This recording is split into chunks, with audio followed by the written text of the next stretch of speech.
پچھلے خطبے میں میں نے کہا تھا کہ ایک نیا موضوع آپ کے سامنے لے کر آؤں گا بالخصوص بقرہ عید کے متعلق،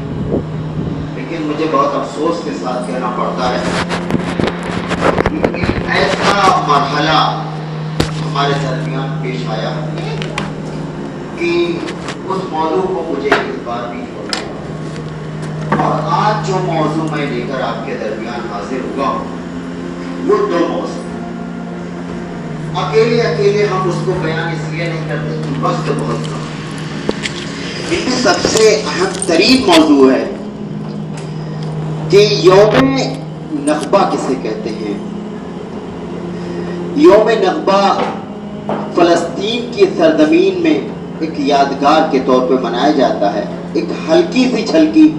جھلک میں اس خطبے میں اس کو دوں گا، اور یہ اس لیے کہ ہمارا دل وہاں سے وابستہ ہے، اس لیے کہ بیت المقدس وہاں اس سرزمین سے وابستہ ہے، اور وہ پریشان اگر ہوں گے تو ظاہر سی بات ہے کہ ہر مسلمان کا دل پریشان ہونا چاہیے، کیونکہ یہ آپ کے مذہبی مقامات ہیں جس کی فضیلت اللہ کے رسول صلی اللہ علیہ وسلم نے بے انتہا بیان کی ہے۔ اور سب سے اہم ترین بات یہ ہے کہ خود قرآن پاک میں اس جگہ کا لفظ استعمال کیا گیا ہے، سبحان الذی اسری بعبدہ لیلا من المسجد الحرام الی المسجد الاقصی۔ میرے دوستوں، میرے ساتھیوں، یوم نخبہ کو ایڈریس انشاءاللہ کیا جائے گا، اور اس وقت جدید میڈیکل سائنس بھارت کی سرزمین میں اور اس کے ساتھ ہونے والے ناانصافیاں کو ضرور یہاں بیان کیا جائے گا۔ یہ دراصل موضوع ہمارے لیے ایک درس عبرت میں اس لیے کہتا ہوں کہ ہمارے بچے پڑھتے ہیں، اور اللہ پاک نے اگر تھوڑا سا بھی گنجائش اگر کسی کے گھر میں دے دیا ہے تو وہ مڈل کلاس طبقہ تو اور بھی نہیں پڑھنا چاہتا۔ میرے دوستوں، میرے ساتھیوں، 22 لاکھ سے زیادہ رجسٹریشن ہوا ہے، اور ایک گوگل کے مطابق میں بتا رہا ہوں ایک رپورٹ کہ 26 لاکھ رجسٹریشن اپیئر ہونے والے اسٹوڈنٹ کی بھی تعداد کم ہے، ان کا بھی اس خطبے کے اندر تذکرہ کیا جائے گا۔ میرے دوستوں، میرے ساتھیوں، یوم نخبہ کو ہم اس لیے یاد کرتے ہیں کہ اگر آپ دنیا کے نقشے پر اٹھا کر دیکھیں تو ایک چھوٹی سی پٹی جو چاروں طرف سے محصور کر دی گئی ہے، بند کر دی گئی ہے، اور کچھ نہیں تو 22 یا 42 یا 43 کلومیٹر کا پورا رقبہ ہے۔ ایک طرف موٹی دیواریں ہیں اور دوسری طرف سمندر ہے، لیکن سمندر کی لہروں سے مچھلیوں کو پکڑنے کی اور رزق حاصل کرنے کی اجازت نہیں ہے۔ یوم نخبہ اس لیے منایا جاتا ہے کہ 1948 کے اندر ایک بہت بڑا طوفان آیا تھا یہودی لابی کے ذریعے سے، اور اس یہودی لابی نے تقریباً کئی لاکھ فلسطینیوں کو بے گھر کیا تھا، اور جو لوگ اپنی سرزمین میں موجود تھے ان کے گھروں سے ان کو نکالا گیا، قتل عام کیا گیا، اور جو بچ گئے وہ کیمپوں پہ رہنے میں مجبور ہوئے، دوسرے ممالک میں رہنے پر مجبور کیے گئے۔ میرے دوستوں، میرے ساتھیوں، یوم نخبہ اس لیے مناتے ہیں وہاں کے لوگ، اور آپ جانتے ہیں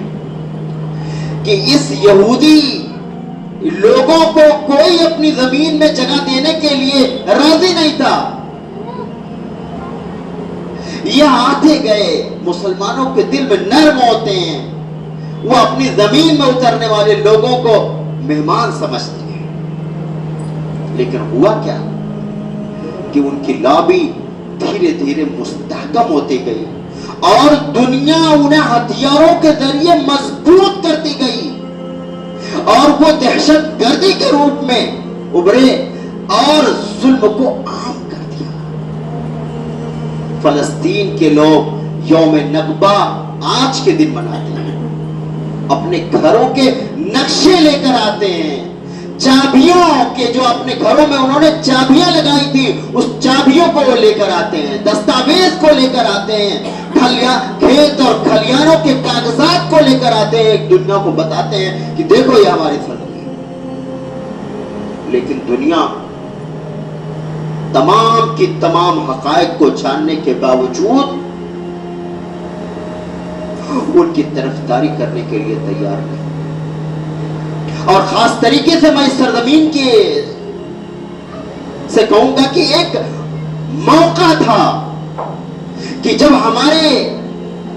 آبا و اجداد نے، ہمارے لیڈروں نے، ہمارے اس ملک کے لیڈروں نے پوری قوت کے ساتھ اسرائیل کو ناکارا تھا اور فلسطین کی حمایت کی تھی۔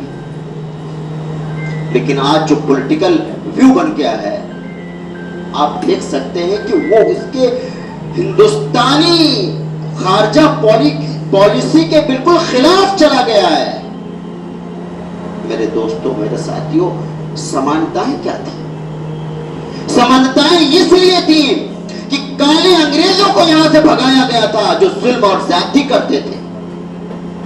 اور اسی طریقے سے بہت سارے ممالک اس وقت ابھرے تھے جس کی تائید اس نئے ملک نے کی تھی اور ایک زمانے تک ہوتی رہی۔ میرے دوستوں، میرے ساتھیوں، اپنے میں نوجوانوں کے سامنے اس لیے بیان کرتا ہوں کہ ہماری اس تاریخ کو بھی یاد رکھیں جو بیت المقدس کے اندر فلسطین کے سرزمین پہ واقع ہو رہا ہے، اور اس ہندوستان کی خارجہ پالیسی کو بھی یاد کریں، کیونکہ میں آپ کی چہروں کے اندر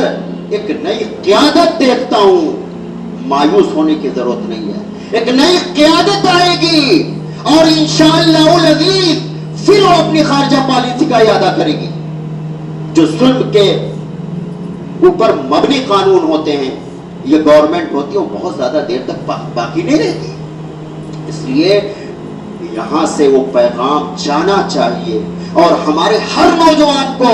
ہندوستان کی خارجہ پالیسی بھی یاد کرنی چاہیے اور اپنی تاریخ، اپنی سرزمین فلسطین کو بھی یاد کرنا چاہیے کہ وہ کیسے ہوا کرتا ہے۔